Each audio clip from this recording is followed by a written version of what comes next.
ఉరులీమేమియునర్చిన నరవర అప్రియము తన మనంబునకగు తానురులకు నది చేయకునికి పరాయణము పరమధర్మ పదములకెల్లన్ అంటాడు భీష్ముడు భారతంలో.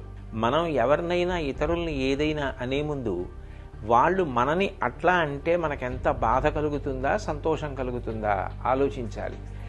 మనం ఎవరికైనా ఏదైనా చేసే ముందు వాళ్ళు మనకి అట్లాంటి పని చేస్తే ఎట్లా ఉంటుంది అన్నది ఆలోచించుకోవాలి.